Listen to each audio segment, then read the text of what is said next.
Everyone, welcome to beat the street.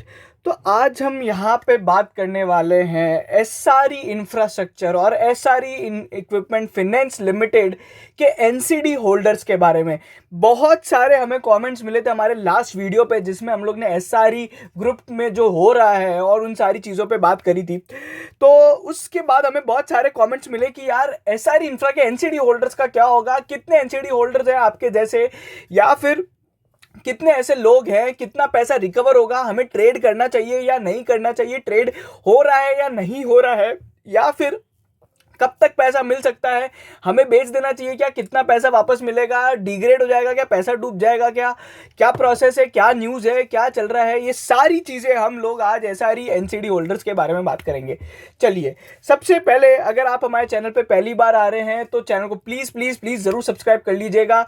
हम लोग DHFL से लेके आरकॉम या फिर कोई भी कंपनी उठा लीजिए, जेट एयरवेज या फिर कोई भी भूषण पावर वगैरह, सभी कंपनीज़ में इन सारे इश्यूज़ पे हम लोग ने बहुत ज़्यादा काम किया है। DHFL पे तो लगभग 20 वीडियोस हम लोग बना चुके थे, वो बहुत ही बड़ा इशू था। और हो सकता है जिस तरीके के यहाँ पे चीज़ें हो रही है, और हो सकता है हमको एसआरई पे भी एक पूरी सेपरेट सीरीज लॉन्च करनी पड़े। ये हमारा दूसरा वीडियो एसआरई पे, और इस पूरे जो मैटर के सारे अपडेट्स आपको कंटिन्यूस बेसिस पे कहाँ मिल पाएंगे वो भी मैं आपको बता देता हूँ। तो ये हमारा टेलीग्राम चैनल है जो कि इंडिया का पहला ऑटोमेटेड न्यूज़ मार्केट फीड है, स्टॉक मार्केट न्यूज़ फीड है। जैसे कि आप देख सकते हो, ये हमारी 13 जून की खबर है। जब DHFL का NCLT ऑर्डर आया था तो सबसे पहले हम लोग ने डाला था, और यहाँ पे डी लिस्टिंग होने वाली वो भी हम लोग ने बता दिया था, जो हम 6 महीने से बोल रहे थे। और अगर आप देखोगे तो ऐसी जेट एयरवेज वगैरह के बारे में भी यहाँ पे डाल दिया था। सभी तरह के अपडेट सबसे पहले हम लोग यहाँ पे डाल देंगे, ठीक है। तो ये सारी चीज़ें हो गई, ये सारे अपडेट्स आपको यहाँ पे मिल जाएंगे, ठीक है। तो आपको कुछ नहीं करना है, बीट द स्ट्रीट सर्च करना है टेलीग्राम पे, नहीं तो आप लिंक इन डिस्क्रिप्शन के थ्रू भी जा सकते हैं। और कुछ अगर इंपॉर्टेंट अपडेट हुआ तो इसी तरीके से वीडियो बना के डाल दिया जाएगा।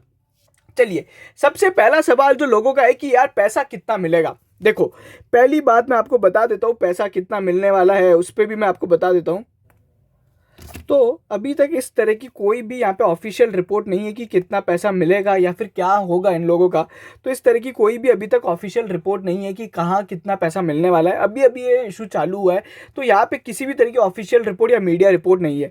अच्छा, कोई लोग ये बोलेंगे कि यार हमें तो ऑफिशियल रिपोर्ट ही चाहिए, मीडिया रिपोर्ट्स पर हम लोग बिलीव नहीं करते। तो मैं आपको बता दूँ, DHFL में एक मीडिया रिपोर्ट ही थी, या फिर जेट एयरवेज में एक मीडिया रिपोर्ट ही थी जो सबसे पहले आई थी, और उसने डी लिस्टिंग या फिर इक्विटी शेयर होल्डर के राइट ऑफ की बात करी थी। और सिमिलरली वीडियोकॉन में भी इसी तरीके का हुआ था।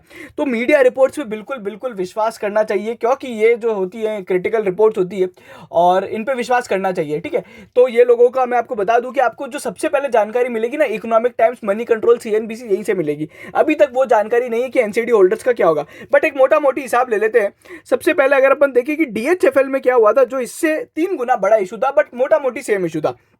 अगर आप देखोगे DHFL के अंदर यहाँ पे कितना पैसा रिकवर हुआ था, तो मैं आपको बता देता हूँ।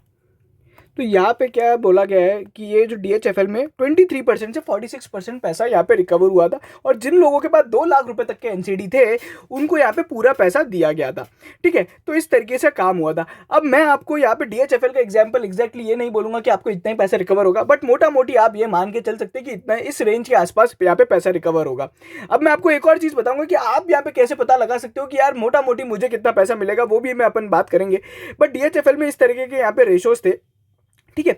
अब यहाँ पे आप देखो तो DHFL में क्या हुआ था, मैं आपको सिंपल रेशो बताता हूँ कैसे कैलकुलेट करना है। 90,000 करोड़ की उनकी टोटल डेट थी, उसमें से उन लोग ने 30,000 करोड़ का यहाँ पे पैसा यहाँ पे प्रमोटर ने भरा था। जो नए प्रमोटर आए पिरामल, उन्होंने 30,000 करोड़ का पैसा भरा था टोटल, यानी 30% पैसा रिकवर हुआ है, ठीक है। अभी आपके एसआरई ग्रुप में 35,000 करोड़ की यहाँ पे लोन बुक है, जिसका इतना लोन बाकी है।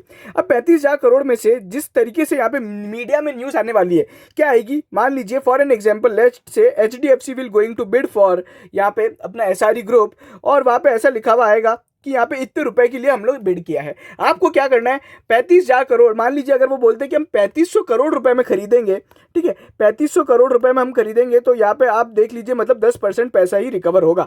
ये मोटा मोटी यहाँ पे रेशो है जिस तरीके से आप कैलकुलेट कर सकते हैं। ये एकदम नया इशू है, तो अभी तक कोई बिड भी नहीं आई है। एक इन्वेस्टर ने बिड करी है मोटा मोटी 2,000 करोड़ के लिए, और वो जो बिड की गई है वो एसआरई इक्विपमेंट फाइनेंस के लिए की गई है। और वो 2,000 करोड़ की जो बिड है, तो अगर अपन बात करें एसआरई इक्विपमेंट फाइनेंस की, तो 28,000 करोड़ का एसआरई इक्विपमेंट फाइनेंस का लोन है तो 10% पैसा का रेशो यहाँ पे अप्लाई होता है, मोटा मोटी 10-20%। ठीक है।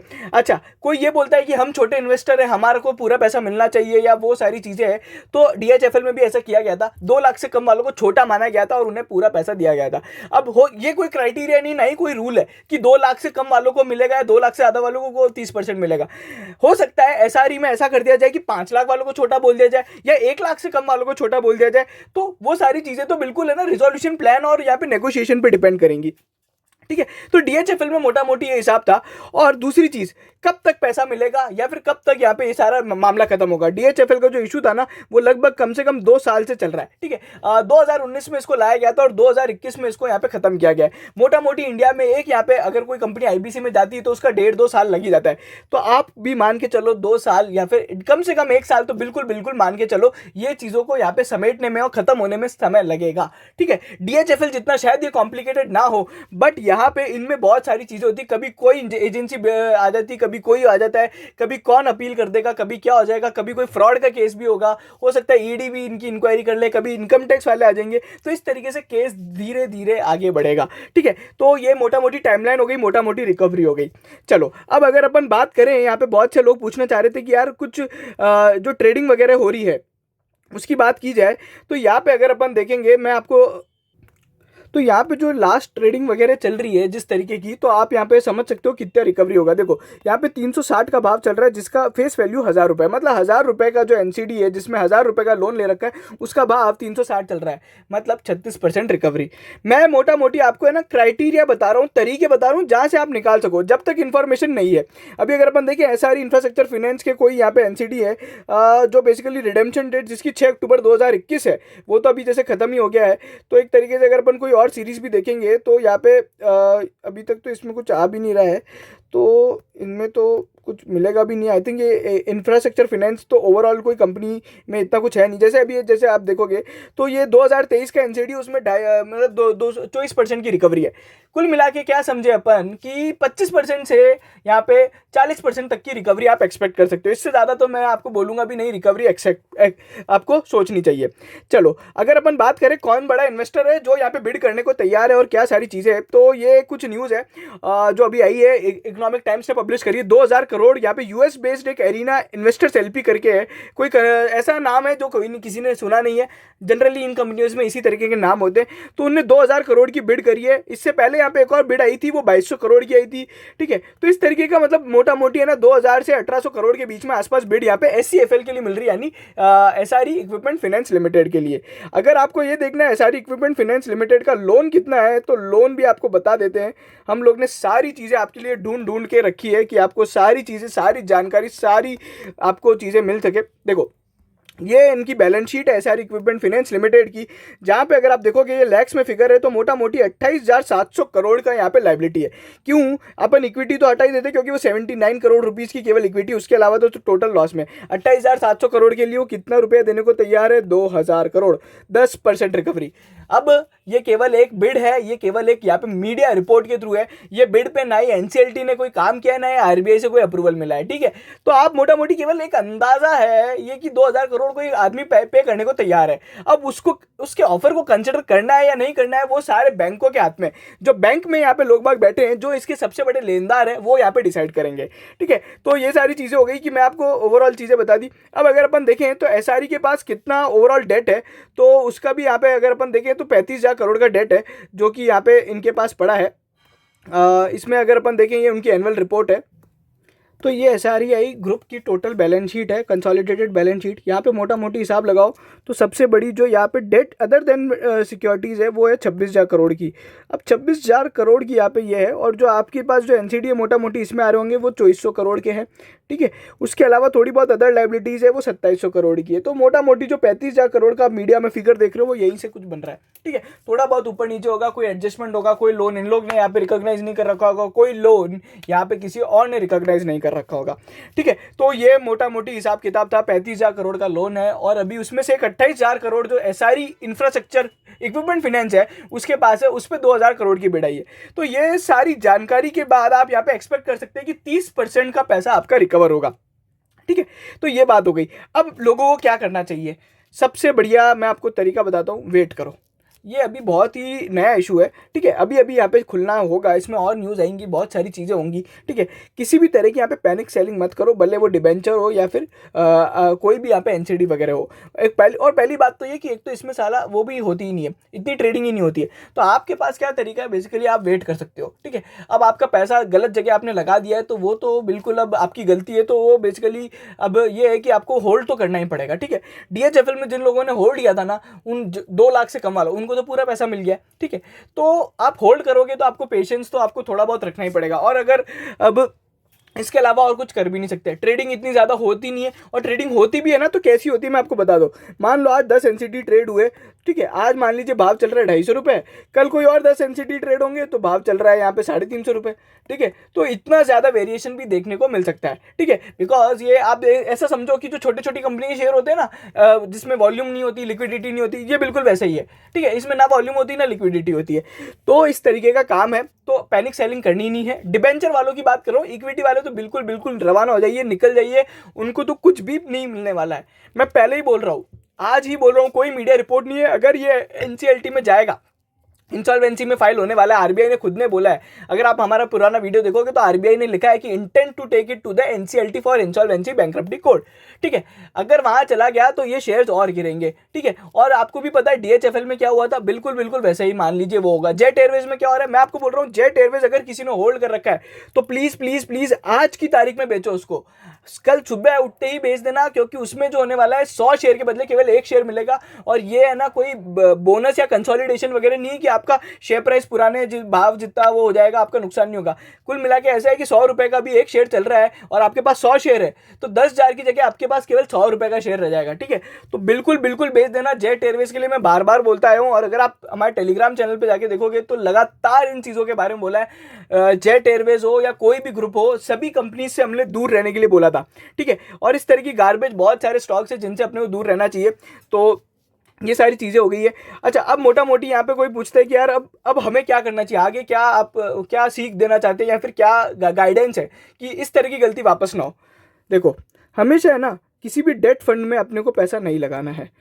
हमेशा याद रख लो, डेट फंड हो या फिर कोई भी डिबेंचर हो। देखो, मुझे पता है ये बैंक्स वाले जो लोग होते हैं, ये आपको सीनियर सिटीजन या फिर बहुत सारे जो लोग होते हैं उनको सुपर एफडी के नाम से बेचा जाता है कि आपको एफडी से ज़्यादा रिटर्न दिला देंगे, आप इसमें पैसा लगा लो, ठीक है। कभी नहीं करना चाहिए। प्राइवेट कंपनी के एनसीडीज या एफडी, ये है ना, डिबेंचर विवेंचर में कभी नहीं लगाना चाहिए। सरकार के किसी भी डिबेंचर में लगा लो, सरकार की बहुत सारी स्कीमें आती है। कोल इंडिया का डिबेंचर ले लो, मैं मना ही नहीं कर रहा। आप टाटा स्टील का डिबेंचर लो, मैं मना ही नहीं कर रहा। पर क्या होता है ना, लोग बाग लगाते नहीं टाटा स्टील या फिर रिलायंस के डिबेंचर में। क्यों? क्योंकि वो देंगे आपको 4% और ये जो एसआरई वाले होते हैं ये आपको देंगे सीधा 8 या 9%, जो भी है, 9.5 वगैरह जो भी है, ठीक है। तो अपन क्या है, छोटे मोटे इंटरेस्ट रेट के चक्कर में अपना पूरा पैसा दाव पे लगा दिया। तो पहली बात तो ये करना ही नहीं चाहिए, और करो तो आप यहाँ पे इसमें है ना बढ़िया कंपनी के उसमें लगाओ, ठीक है। और डेट म्यूचुअल फंड्स में कभी इन्वेस्टमेंट नहीं करना चाहिए, क्योंकि उसमें भी बहुत सारी इसी तरीके की चीज़ें होती है। आज भी अगर कोई डेट म्यूचुअल फंड ने इसका यहाँ पे एसआरई का अगर कोई रख रखा होगा तो उसको डाउनग्रेड करना पड़ा होगा, मतलब 10-20% से उसकी एनएवी कम कर दी गई होगी, ठीक है। तो वो सारी चीज़ें होती है। आपको सबसे बढ़िया तरीका है, आप निफ्टी इंडेक्स में पैसा लगा लो, ठीक है। इंडेक्स फंड में पैसा लगा लो या लार्ज कैप कंपनीज के म्यूचुअल फंड में यहाँ पे पैसा लगा लो, तो आपका पैसा कहीं नहीं जाएगा, ठीक है। सबसे सेफेस्ट जगह है। लोग बाग बोलते हैं कि डेट यहाँ पे है ना सेफेस्ट होता है, बट यहाँ पे मैं आपको बोल रहा हूँ इक्विटी सेफेस्ट है। अगर डीएचएफएल एसआरई जैसे इतने केस हो गए और अगर थोड़े बहुत निकल गए, क्योंकि देखिए पेंडेमिक के कारण एसआरई की हालत खराब हो गई थी, क्योंकि उनने सामने वालों को मोरेटोरियम दे दिया था और यहाँ पे उनको बैंकों से मोरेटोरियम मिला नहीं, ठीक है। वो बात अलग है, उनकी ओवरऑल चीज़ें खराब थी, क्योंकि एक ही अभी फाइनेंस कंपनी जिसकी हालत खराब हुई है, इससे पहले कुछ जीवन भी था। तो ये सारी चीज़ें हैं, अपने को ओवरऑल लैंडिंग सेक्टर से ही दूर दूर रहना है। मैं हमेशा बोलता हूँ, बहुत से लोग हैं ना छोटे छोटे बैंकों में पैसा लगाते हैं कि हम इसमें लगा ले क्या, वो फाइनेंस कंपनी खरीद ले क्या, ये फाइनेंस कंपनी खरीद ले क्या। मैं आपको बोल रहा हूँ, बड़ी बड़ी फाइनेंस कंपनी में लगाओ, एचडीएफसी, कोटक, बजाज फाइनेंस, ठीक है, इनमें लगाओ। या फिर कुछ छोटी छोटी कंपनीज होती है जो बहुत ही अच्छी, जैसे कैन फिनन होम्स, इनमें लगाओ। अब इनमें और बाकियों में क्या फ़र्क है? एनपीए रेशो का। आप बीओबी का एनपीए रेशो देखो या पीएनबी का एनपीए रेशो देखो, ठीक है। बीओबी तो फिर ठीक है, बट पीएनबी का अगर आप एनपीए रेशो देखोगे और उसको आप एसबीआई से कंपेयर करो, आपको पता पड़ जाएगा, ठीक है। तो ये सारी चीज़ें होती है। और थोड़ी बहुत अभी इसके अलावा आप क्या कर सकते हो, देखो हमारे टेलीग्राम चैनल पे और यूट्यूब चैनल पे तो अब एसआरई से सारे अपडेट्स आपको मिलते ही रहेंगे। थोड़ा बहुत आप यहाँ पे न्यूज़ वगैरह भी देख सकते हो। एक मैं वेबसाइट बता देता हूँ जिन जो भी हमारे जैसे ही काम करते हैं, बट वो क्या करते हैं बेसिकली, वो तो हमसे ही काफ़ी बड़े हैं। सुचेता दलाल, आप में से बहुत लोगों ने स्कैम 1992 देखी होगी, तो आपको पता होगा सुचेता दलाल कौन है। तो बेसिकली ये जो उनकी वेबसाइट है, ये उन्हीं की वेबसाइट है, मनी लाइफ करके। यहाँ पे आपको लिटरली है ना सारे लोगों के बारे में, इस तरह के जितने इवेंट्स होते हैं ना इन्वेस्टर्स रिलेटेड, आपको यहाँ पे मिल जाएंगे। और यहाँ पे ना इनकी कॉन्टैक्ट डिटेल्स वगैरह भी दी होंगी, जहाँ पे आप इन्हें कॉन्टैक्ट कर सकते हो। बेसिकली ये लोग क्या करते हैं, इनकी एक मनी लाइफ फाउंडेशन है जो यहाँ पे इस तरह के इन्वेस्टर्स को इकट्ठा करके उनके लिए बिहाफ पे कोर्ट में केस वगैरह भी लड़ती है। देखिए मैं उसकी डिटेल में नहीं जाना चाहता हूँ, because I still don't know कि मनी लाइफ फाउंडेशन इस पर काम कर रहा है नहीं कर रहा है, बट ये उसके बारे में आपको न्यूज़ जरूर दे देगा। तो मनी लाइफ .in करके जो वेबसाइट है, आप इस पर जरूर ट्रैक करते रहिएगा। हर तरह की न्यूज़ इस पर आई है, और इनसे जल्दी कहाँ आई है, वो हमारे चैनल पे आई है। ठीक है, हमारे टेलीग्राम चैनल को आप ज्वाइन कर लीजिएगा। तो ये है। अच्छा, फिर भी किसी को कोई और डाउट रह जाता है लास्ट में कि यार ये तो आपने बताया ही नहीं, तो आप हमें व्हाट्सएप कर दीजिएगा, हमारा नंबर दे रखा है।